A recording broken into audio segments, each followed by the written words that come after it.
우리가 언제 어디서나 마시고 이용하는 물, 그 물이 정말 깨끗하고 안전한지 확인하셨나요? 이것은 우리 생물이 대한민국의 수생태계를 스스로 지키기 위한 연구에 관한 이야기입니다.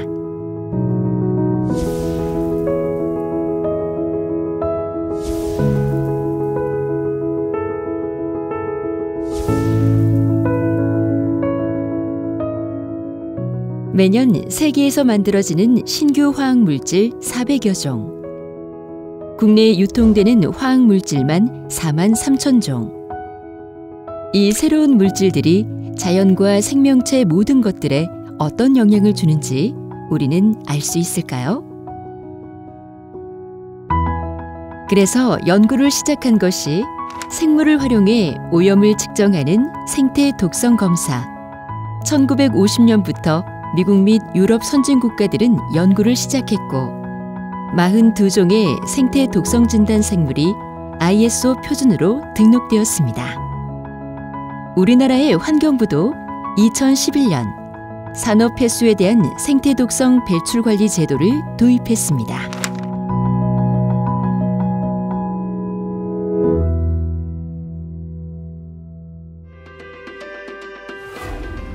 우리나라에 서식하고 있는, 특히 물속에 서식하고 있는 생물을 찾아내서 그 생물들 중에 환경 변화에 민감한 종이 있으면 그 종을 선택해 가지고 환경 오염, 특히 수질 오염 진단을 하는데 사용하는 그런 기법을 만들어내는 게 이 연구 과제의 주제입니다. 제일 먼저 사용한 생물이 물벼룩이라는 생물을 가지고 제도화해서 사용하고 있거든요. 그런데 문제가 많이 발생한 거예요. 왜냐하면 첫째, 물벼룩이 우리나라 생물이 아니에요. 그러면 외국 생물을 가지고 우리나라 생태계의 건강성을 평가한다? 그럼 뭐 결과는 나오지만 생태계가 이렇다는 말을 직접적으로 할 수가 있느냐? 우리나라에서 나지도 않는 생물인데. 그 외에도 물벼룩을 다루는 분들의 말씀을 들어보면은 기르기 힘들고 보관하기 힘들고 먹이를 자주 줘야 되니까 관리, 배양, 보관이 너무 어려운 거예요, 기술적으로.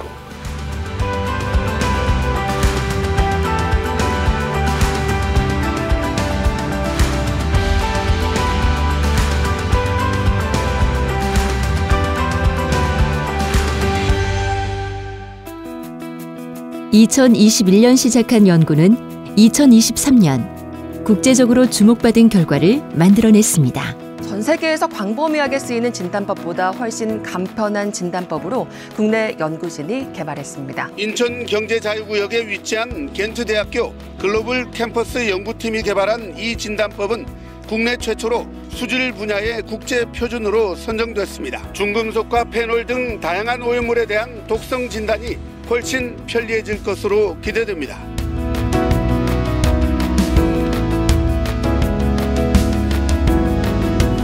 이제 좀개구리밥이라고 하는 거는 개구리밥이라고 익숙하게 알고 계실 텐데 굉장히 작고 그 엽채와 뿌리로 이루어진 이제 외떡잎 식물이라고 하거든요. 그래서 물에 이제 부유해서 서식하는 생물입니다. 논이나 연못, 그다음에 뭐 습지 이렇게 좀 고여 있는 물, 혹은 이제 유속이 굉장히 느린 그런 정체된 환경에서 많이 서식을 하는데, 이 좀개구리밥이 아주 빠른 그 생장과 번식 능력을 가지고 있어서 그 정체된 공간에 수 표면을 가득 채울 정도로 대단합니다.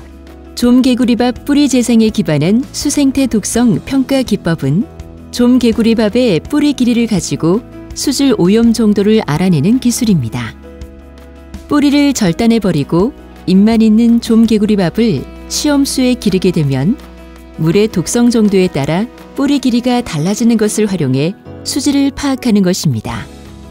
기존의 국제표준에 등록되어 있는 기술 같은 경우에는 노출 시간이 7일 동안 이제 노출을 하거든요. 근데 이제 반면에 저희 기술은 3일 동안 노출해도 된다는 굉장히 짧은 노출 시간이 이제 장점이라고 할 수 있고, 시험 용액, 그러니까 독성 용액 같은 경우에도 이제 시험 생물당 기존의 방법은 100ml씩 필요한 반면에 저희 기술은 시험 생물당 3ml만 노출시키면 된다는 장점이 있습니다.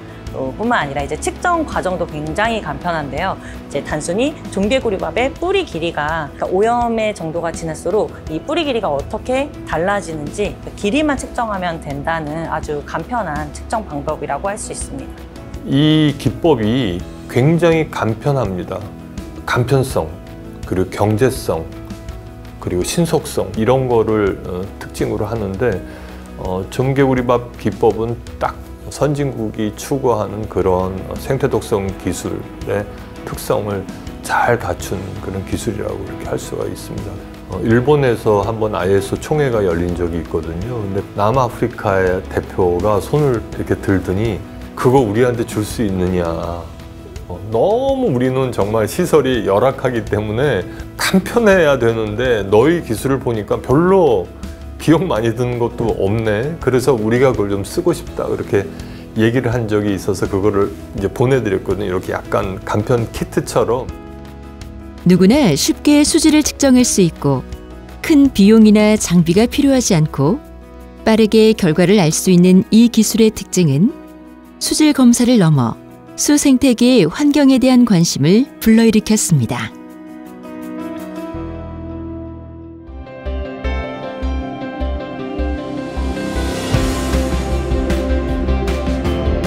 (110종에) 대한 유해 화학 물질들에 대해 결과를 다 취합을 해서 이제 최종적으로는 통합 독성 지수를 저희가 이제 개발을 하는데요.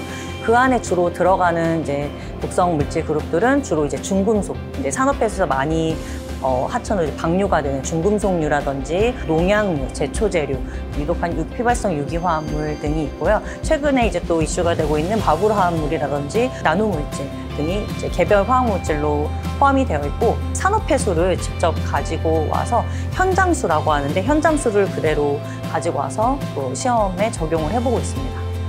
저는 좀개구리밥과 개구리밥을 3일 동안 독성원에 노출시켰을 때 이 뿌리가 얼마만큼 생장하느냐 측정하는 역할을 하고 있습니다. 저희 연구실에서는 수질을 평가하는 연구를 하고 있는데 이쪽 배양기에서는 시험에 사용하기 직전까지 충분히 준비가 되도록 배양을 하고 있고 이쪽 시험 배양기에서는 이 생물들을 실제 독성원에 노출시켜서 독성이 이 생물에 얼마나 영향을 주는지를 평가하고 있습니다. 수생태계 보존을 위해서 연구를 하고 있는데 이를 시민들에게 알림으로써 수생태계가 이렇게 보존을 위해서 이런 노력을 하고 있구나 관심을 가지면서 또한 감시자 역할을 해주심으로써 보존과 보호에 한 발자국 더 가까워질 수 있을 거라 생각합니다. 좀개구리밥 생태 독성 평가 기술은 끝이 아닙니다. 앞으로 총 11종의 우리나라 자생종을 활용한 생태 독성 기술을 개발하는 것이 이번 연구의 최종 목표입니다. 또한 우리 자생종으로 개발한 이 기술을 국제 표준으로 만들어 많은 나라에서 수생태계 환경을 보호할 수 있도록 하는 것이 연구진들의 바람이라고 합니다. 혹시 낙동강에서 일어났던 폐수 유출 사고 아시죠? 페놀이라는 물질이 그 당시에는 분석 혹은 단속 대상이 아니었어요. 아무 이상 없는데 그리고 물을 흘려보냈는데 페놀이 들어있었던 거죠. 그런데 생물학적인 이 방법, 생태독성 평가 기술은 뭐가 들어있는지 모르겠는데 이상한 게 들어와서 물 안에 있을 때 얘 생물이 어떻게 반응하나 보면 생물이 아파, 안 좋아 반응을 하게 되거든요. 뿌리가 안 자라 이러면 모든 걸 일단 스톱을 시켜야 된다. 이 물은 안 된다. 혹은 처리를 더 해야 된다. 이런 결론이 나올 수가 있어요. 그런 점에서 이런 생태독성 평가 기술은 우리 건강을 그리고 수생태계의 건강을 정말 최전선에서 지켜줄 수 있는 어떻게 보면 보초 같은 그런 기술이거든요.